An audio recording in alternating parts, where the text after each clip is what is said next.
We are at Bill's mercy. Oop.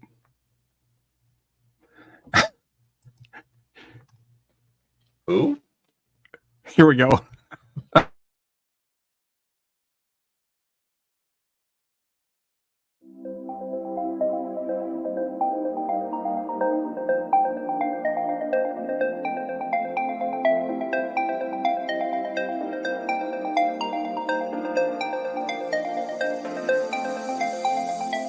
Welcome, sentient beings from all known universes and beyond. It's time to activate your cranial downlinks and prepare to receive a raft of discussion on a cosmic ocean of science fiction and fantasy topics, interviews with local area genre devotees, and insightful prognostication by our soothsayers of science fiction, our forecasters of fantasy, and any other beings that happen to get caught in our gravity well. This is the Galactic Driftwood Podcast.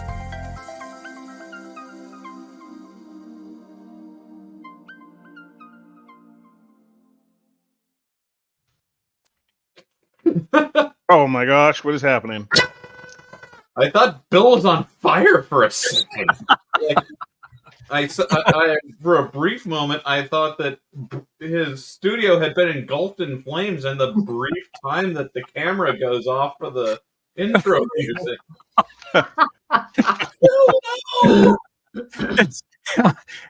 I retire, and my first experiment burns down the entire house. He's been engulfed by the festive spirit. Yeah.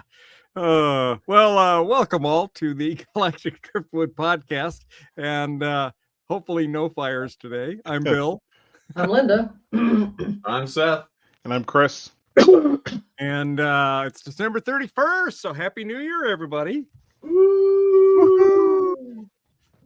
So today we figured we would talk about Netflix latest or most recent sci-fi release, Rebel Moon, which while I thought it was pretty reminiscent of a lot of Star Wars. Reminiscent is Pretty reminiscent the word we'd go with. Yeah, Reminiscent. a lot of Star Wars movies. I did like it, but I mean, you got these two people here. I have to ask why. These are right out of Star Wars here. These two. Right. Like then you got the Nazi guy. No, that's all straight out of Warhammer 40K. There's a lot in here. There is. There's a lot to unpack. Let me do a quick synopsis, and then we can jump right into shredding it. Okay, so when a colony on the edge of the galaxy finds itself threatened by the armies of the tyrannical Regent Belisarius, think Emperor Palpatine, they dispatch a young woman with a mysterious past, sound familiar, to seek out warriors from neighboring planets with the Force. No, it doesn't say with the Force, to help them take a stand. So the Magnificent Seven. But yeah, they've even got that lady with the lightsaber swords. I don't know. Are they flaming? You remember her name? No. Well, do you remember literally anyone's name? No. No. Yeah. Do you? No. No. Well, her name is Nemesis. So there's really only one scene in there where they go specifically over all the characters, but we'll keep going, Bill. Her name is Nemesis? I preferred not knowing. Yeah. Anyway, well, Bill, please. So that was kind of the quick synopsis. But Claire Liz Phillips apparently plays the part of the Reaper. I go to Google. Oh, her name is Nemesis, yeah. I go to the cast, and it only shows one person. I've got the cast, but yeah. Okay. Yeah. There it goes. Okay. So yeah. So all right. Well, so Seth, I take it you didn't like it. So visually, it's great. Like, I mean, I wish that Zack Snyder knew how to film a scene with more than one filter over his colored filter over his camera, but the aesthetics and like the cinematography, even I get the impression that like these actors are too good for this movie. But Yeah. we need to stop letting Zack Snyder write his films, guys. Hey, and it's worth mentioning here that I think her name's pronounced Bae Duna, Yep. who plays Nemesis. She was also like one of the premier characters in Cloud Atlas. She's very good in that, and she's the one that's wielding the dual glowing swords in this thing, sort of like light swords, I guess you'd call them, unless somebody Kind of like. Well, yeah. I don't know if I call them light swords or just enhanced. I don't know. They look enhanced kind of swords. sabery to me. They did look sabery, but they were just more like they glowed and they got really super hot. Yeah. As opposed to being completely generated by the light, because they were by themselves like a physical sword, and then at one point she flips a switch and now they like cut through everything, right? Yeah. So, but yeah, that's like if you could have, like if you could have a sword made from pure lava. Yeah, pretty much. Kind of like, I don't know. I'd kind of like to have just like a sword made out of a laser. That would be cool. Yeah. A lava sword. Okay, I'm copywriting that. That's going to be in my next sci-fi book. Well, now we do have the answer to how Bill's basement burns down. We do. Yeah, Bill was down there trying to build out lava swords, and things went wrong. Right, trying to see if I can make it practical. Well, that happens. So Seth, you didn't like it. You enjoyed it visually. You didn't like the story. The story is borrowed though from a lot of different things, I think. Yeah. But go ahead, Seth. I will say, I am reserving an edge case where this is my favorite movie. If it was written as parody, like as satire of science fiction, because like it feels like one of the old scary movies or the parodies of the entire genre, where they would just like steal scenes from other movies and put them in there until they made kind of a rough outline of a plot. If it's a dark parody or something like that, it's great because I was laughing the whole time. I didn't find myself laughing the whole time. There's a few things that were a bit overplayed. So you have the slow-mo scenes were a bit much. There were scenes where it was called for, and then there were scenes where it was like, really, we just got out of a slow-mo and we went right back into another one. And I kind of wanted to throw my drink across the room at that point. But the good news is, the first time watching it, it wasn't that bad for me because I kept falling asleep, and I'm starting to wonder if it was the slow-mo that was causing it. Right? I was like, man, we'll never get out of this fight scene because we just keep jumping through slow-mo scenes. But it's because you've seen this movie before. You've seen this movie so many times before. I've seen this movie so many times before, and not even just in live-action films. A lot of it, by the time first time watching it through, it felt a lot like an anime that came out a long time ago called Samurai 7, which is a lot of film stuff also borrow off of that, but it's basically about a village of farmers who are under attack from bandits, and they hire these mercenaries, these 7 elite soldiers or whatever, to end up coming to help them fight and get trained and take on this ruler of this empire or whatever to try and overcome the that. Imperium. And this basically it's a rehash of that, as are a lot of other films out there. So it was it was good from a action flick perspective, from a sci-fi weekend action flick. It was a bit long for the lackluster kind of story that it kind of ended up being. I feel like if they just knocked the movie out in an hour 45, it would have been fine. I am kind of curious. Yeah, and this is just part 1. I was just about to say, I was like, and there's a whole nother probably 2.5 hour film to go into the back of this. So I you know, mean, it's Netflix. Is there? yeah, I don't know, but I want to talk about some of the things I did like, right? Okay. I loved the landscape pictured in the film for the scenery. I don't think any of the characters really got a lot of character building that warranted, like this guy, right? So bring up the general again, right? Okay. So you have General Titus. He's mentioned so many times when we lead up to finally meeting him. He's a drunk bum, and then we really don't get to see him do shit for the whole film. He's supposed to be Right. this genius general, and they walk into a trap near the end of the film. Spoiler alerts. And it was like, No, what? it's He not. didn't see this coming? Like really? Right. The guy was no better than any of the other warriors that were out there. So I was like, well, what was kind of the whole point of bringing this genius general along with you?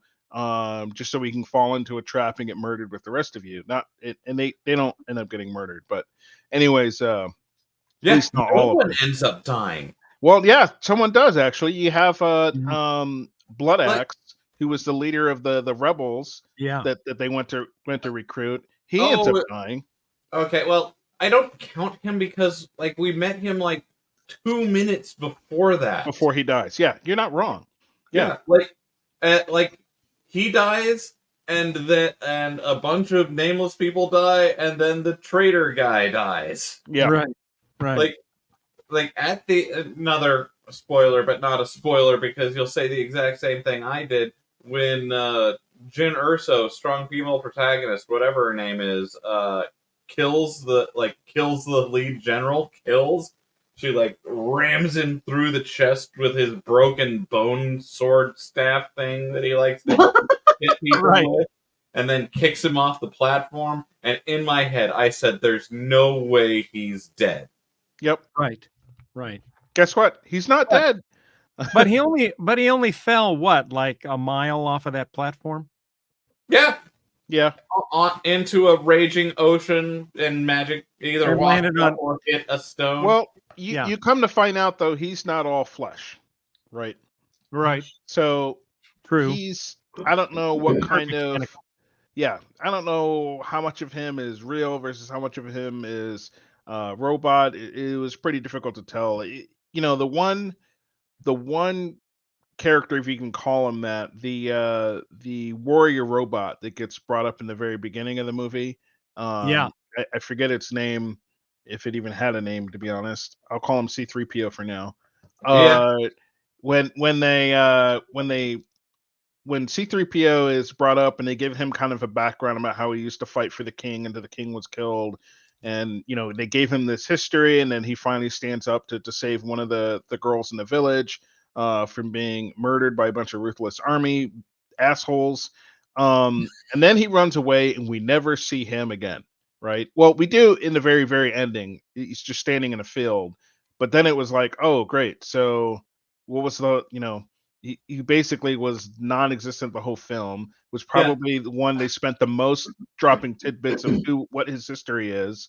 Because everybody else, they really don't talk about at all. You get their introduction of their name and maybe a one-liner on their reputation, and then they just kind of move on, right? But they spend 20 minutes, maybe 15 minutes, building up this robot and its history and a little bit about him, making special, and then we're not going to do anything with him the rest of the film.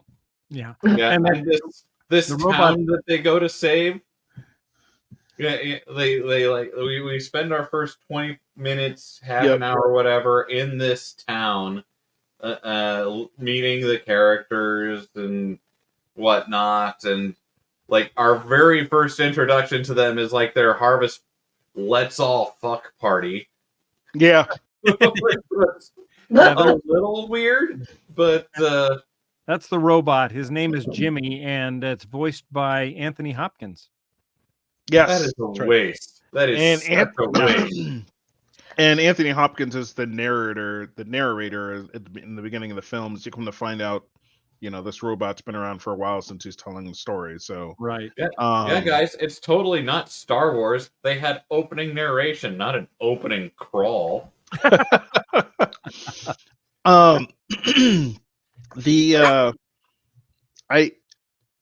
here's the thing: if the robot is the one narrating and the robot was gone for the whole first film, how does he know anything of what went on other than secondhand, story? Right. But that aside, I feel like depending on how the second film goes, this is something that maybe should have been a trilogy of a couple movies getting built up and a little bit more time spent on the characters. Because as it is, once you leave the planet, it's literally just planet hopping. There's nearly no sense of time. They're Right. jumping around, picking up these warriors along the way.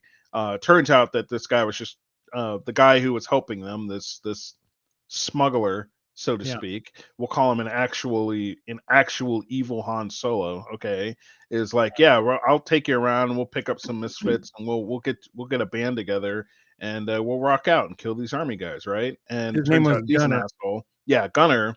And Gunner's a bad guy. You come to find out, and he was always in it for the money. And then, like, once you find out he's a bad guy, he's short-lived. Like, it's just 30 seconds later, he's dead. And there was just so much little time spent on the story after you leave kind of the first quarter of the movie. It's just like action sequence for no reason, action sequence, and it was just introduce action, introduce person, action, introduce a person, action, and then you get to the final battle, and then the movie's over. And, Yeah, and it's just an hour of here's a new character, here's a new visually different world that we won't Yep. spend any time. It's Yeah. just a cool looking thing. can't get immersed in anything after the first 15-20 minutes of the film. So- And then we're gone. Who's this new person? I don't know. How do they interact with the group? Who cares? I don't know. Who cares? Yeah. What's their special ability? What's something cool to learn about them? Nobody knows. Nobody cares. Right. Like the Turok guy. Yeah. I laughed so hard when they said, and Prince Turok. And I was like, he's a fucking prince? Okay, Tarzan. Yeah. It was pretty the Turok thing seemed so out of place. Yeah, that- I'm gonna ride this fucking griffin. Yeah, I'm gonna ride this griffin. Doesn't seem like he uses any particular weapon or that he's a soldier. He just was like, yeah, I'll fight with you guys. But then, like, what's so special about him? I don't, other than he's some kind of prince. But by the time you find that out, you're like, why did they even bother to pick this guy up? Well, Well, and he Come to has a find out, superpower why that- later. But yeah, He has well, a and if superpower where genetically he can't wear shirts. yeah, okay. I mean, that makes sense. Yeah. If you need the Well- guy that can like really pose and like look good on the team without the shirt, you got to have one of those, right? Yeah, right, and They if had, he like, if three. he was if he was so good at taming animals, why didn't he offer the guy that held his contract and say, "Look, I'll tame that guy for you if you cancel my debt"? Yeah, instead it takes someone else coming by. Yes. And they're like, And- hey, we don't have the money, but what could he do? And he's like, well, if you can get him to train this thing, like, what the? Yeah. So he's just been and sitting then here he- slaving away. And then the very first thing he does after the guy rides the animal once, like the bet was Yeah. ride the animal, not tame it. The very first thing he does is goes out and gets on it and dies. Like, Yeah. isn't this your whole job, my guy? Yeah. Right. Why did So- you do that? Just Yeah. so that Yeah. you could die? Yeah. Is that- I think ultimately at the end of the day, this movie had a ton of potential, and nobody is surprised at the outcome given who was directing it. But I don't know who said it earlier. Maybe it was you, Seth, that we wasted a lot of talent here Yeah. on this film because these guys basically had to show up, do some flashy scenes, and that was really it. And the rest was just kind of action or slow mo. I swear we lost 10 minutes in the film just on slow mo. Yeah. Yeah.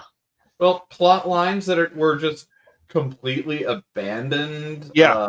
Characters who we never hear from again. Like that flower girl in the town. Yeah. Like she was really played up like she was going to be important. Yep. And I was like, oh, so she's the princess. She's the princess in hiding, right? She's the Yeah, princess that's in exactly what I was hiding. talking to Gina about. I was like, I wonder if that would end up being like the princess in hiding, and she makes a little headband thing for the Jimmy, the robot. Mhm. And so it's like, oh, there's going to be an underlying arc here, and he's going to end up protecting her and whatever. No, we're just going to move on. We're now planet hopping, and those two don't matter anymore. It's whatever. But I mean, Let also, yeah. Like, also, like, Zach can't seem to decide if he wants us to hate the Empire or be nostalgic for the Empire that was.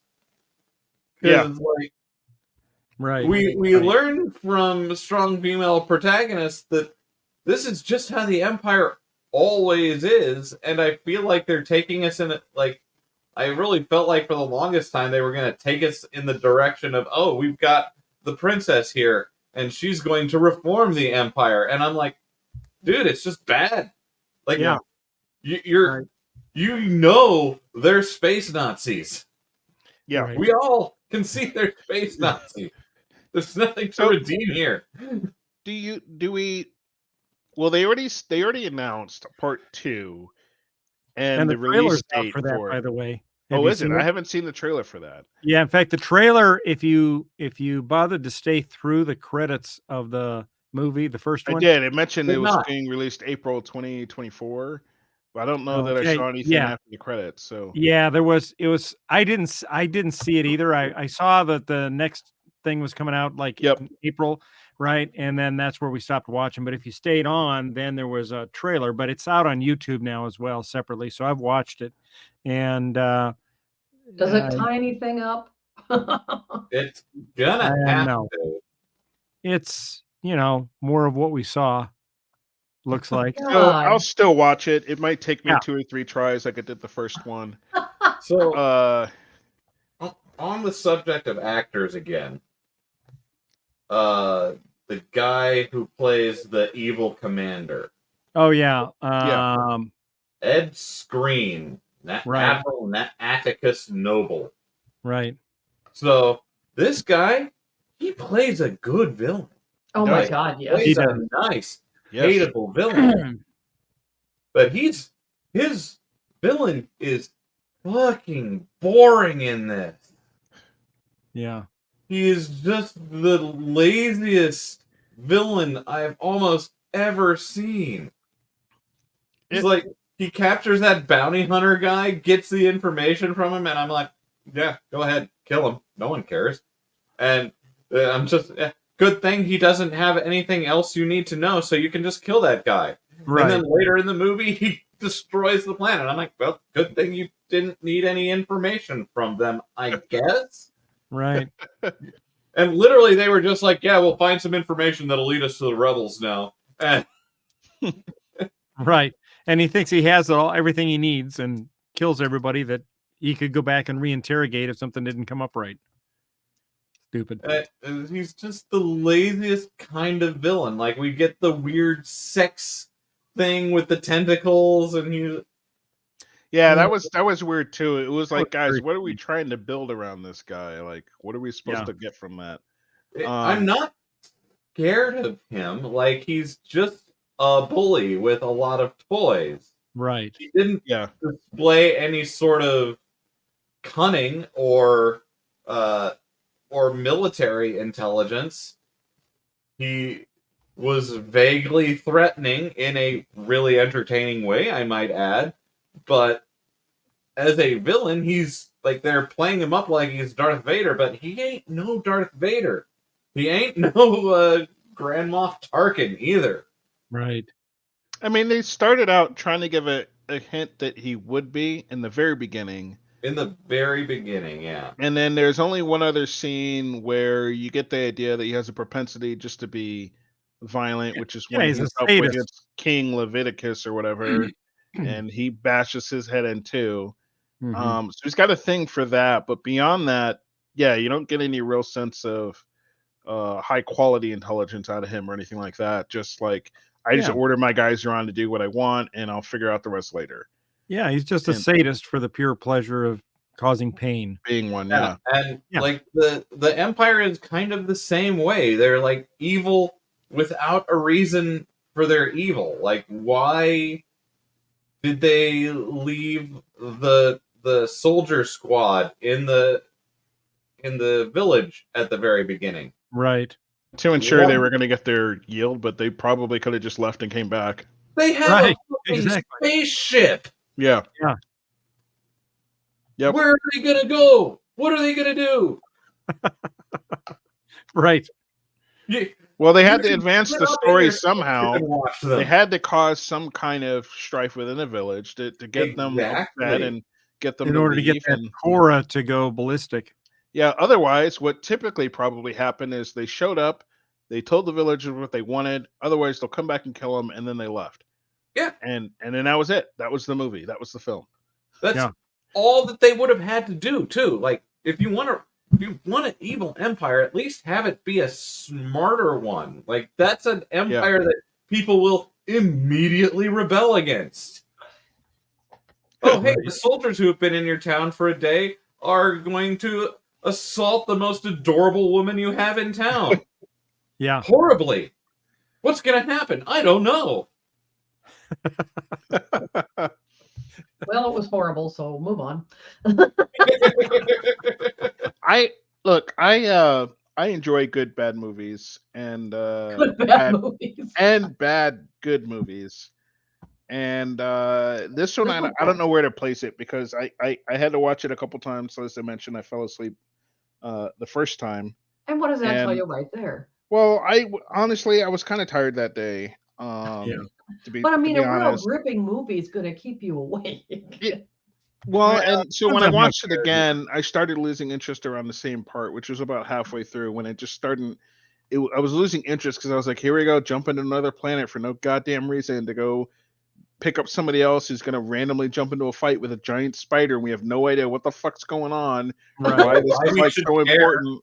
Right, or why I should care. We just like, okay, we're gonna go pick up this other person. We're going down the elevator. We walk in their room, and she picks a fight with a giant spider. Well, everybody stands by when it's clearly a life or death fight, Yeah. and it's like, what is this Stand for by doing honor? nothing. Like, what? Yeah, I'm like, what is this? You got pistols, shoot it. Right. Even worse than that, like in the scene directly after that, Yes, Budget Wolverine is talking to strong female protagonist, and he says, "You know, one of the things I like about you is just how much you help people." And Yeah. I'm like, "Bitch didn't do a thing." right. She's been You're the standing one around the whole who- time. So, yeah, there was a You lot at of. There was this subtle hints that we were going to pick up these epic warriors, and you saw maybe one or two do anything worth a damn. Yeah. and the rest were just kind of like whatever. So I don't They're know just if they're going standing to there. try and correct this in the next film, because where this is leading up to for anyone who's watched it, or like where it's going is, they're headed back to the village now. They have to train these villagers to fight for this upcoming battle, because guess what? Those army guys are going to come back and they're going to want their goddamn grain. Okay. No, I'm just joking. What it's really about is like now there's going to be a war against some villagers, and instead of them just showing up with their damn planet destroyer and just being like, "Well, I'm done with you," they're going to have this ground battle probably, and it's going So to be they this can epic fight. capture her. Right, when we clearly see that the Empire has the ability just to wipe them out, like they Right. don't have to do any of this. So it'll be Yeah. interesting to see how that pans out. Yeah. When I was watching that spider scene, and I'm watching, and it's panning around, you see everybody just kind of standing there Yeah. watching. I'm thinking, worst D&D adventuring party ever. And then the I only know, guy, right? right? And the only Mission one who was stands rolled. in, I the know. only one who stands in to help is the one guy who can't fight. Is the farmer. I He know. goes in to grab the little girl. Everyone else is still standing around. And then when they're done, they're like, "Well, that was impressive. That was a good job." And she's not Yeah. even happy about it. We don't No. celebrate this. This was really sad. And I'm like, "Well, all right, sure." Yeah, right. Although I guess in fairness, that woman's fighting the spider with those lava swords, and I don't know how eager I'd be to run into the middle of that combat just in case, she sliced me with like- one accidentally. Like Chris said, though, they have guns, and Yes, that I know, spider was right. really big. Yeah, there's Yeah. standoff weapons you could certainly know- use in that situation. At least there's merch. That's the important part. Oh No, That's about the most quality merch that this movie deserves. yeah. No So- need to go any further than what's right there. I know what I'm getting Seth for Christmas next year. I want to talk about one more scene, Okay. and Hit me. it's the one that had me laughing harder than anything else.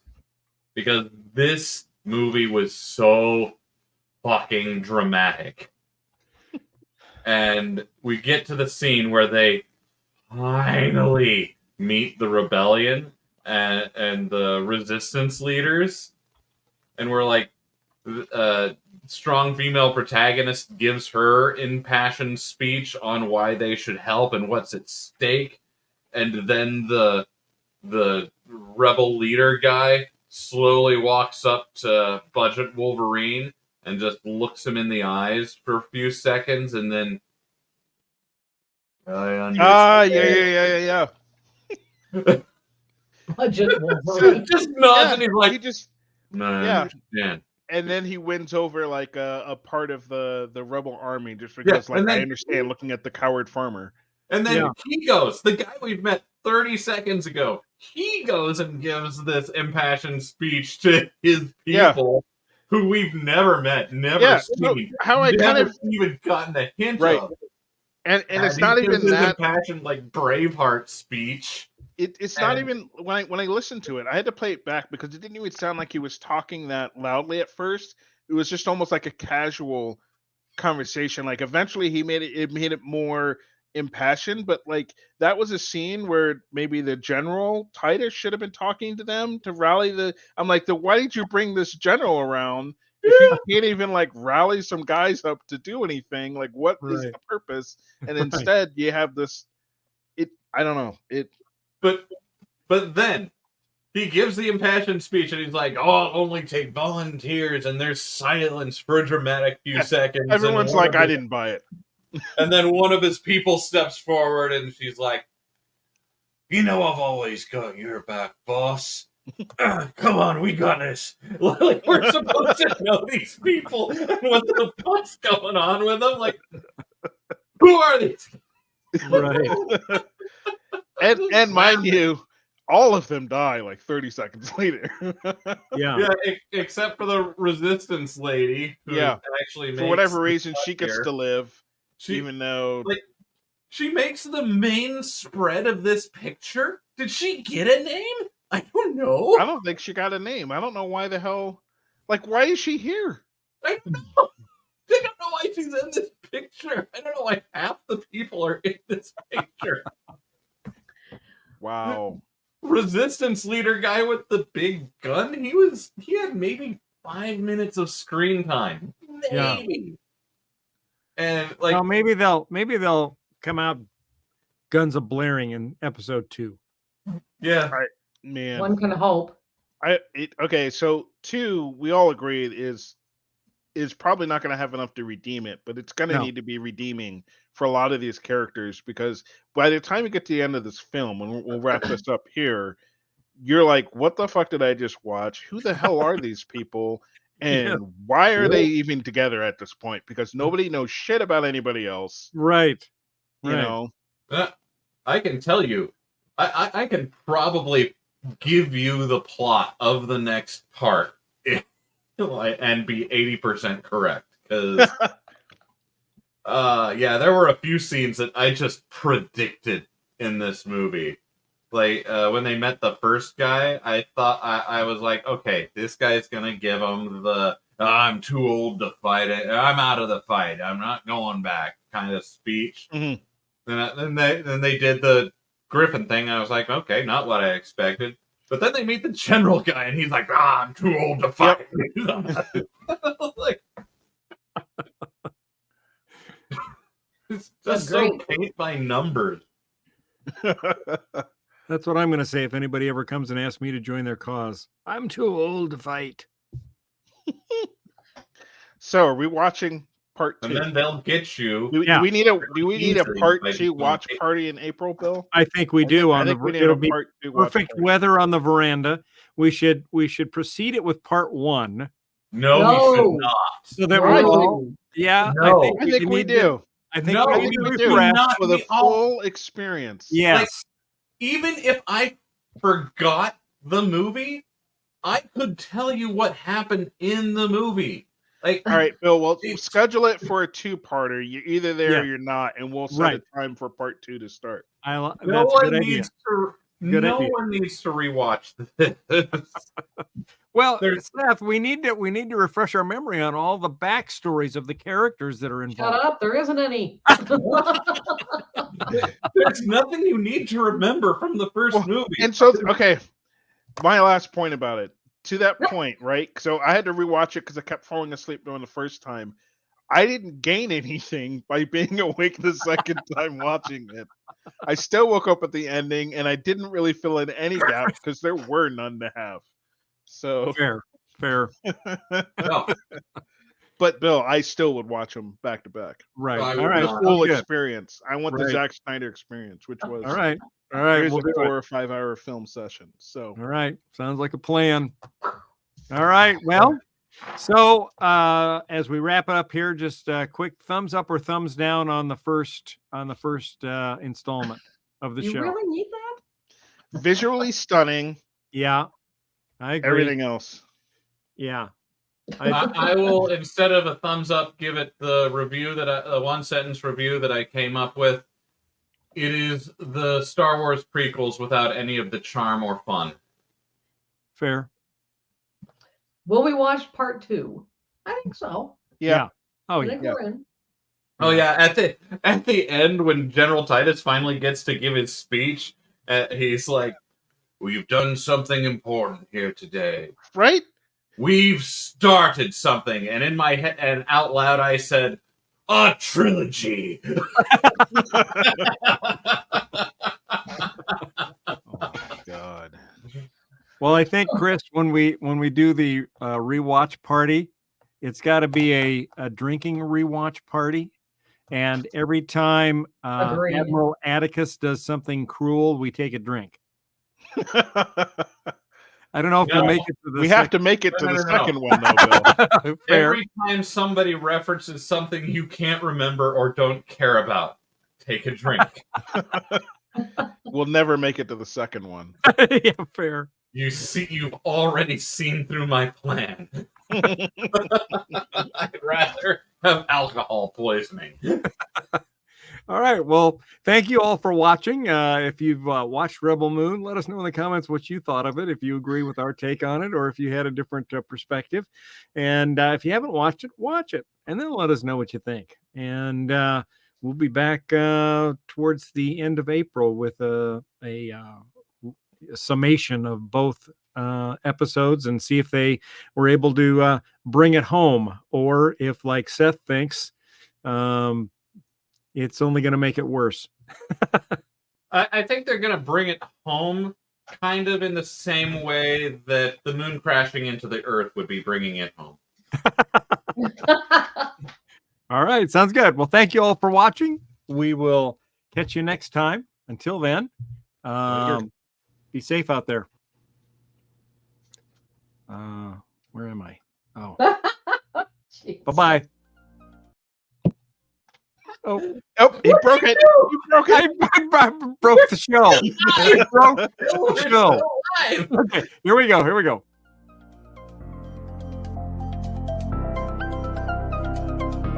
Thanks for listening to this episode of the Galactic Driftwood Podcast. For more information and past episodes, please visit our website at galacticdriftwood.space or subscribe to us on YouTube. And now, please deactivate your cranial downlinks, collect your towels, and be sure to watch your step as you exit our gravity well.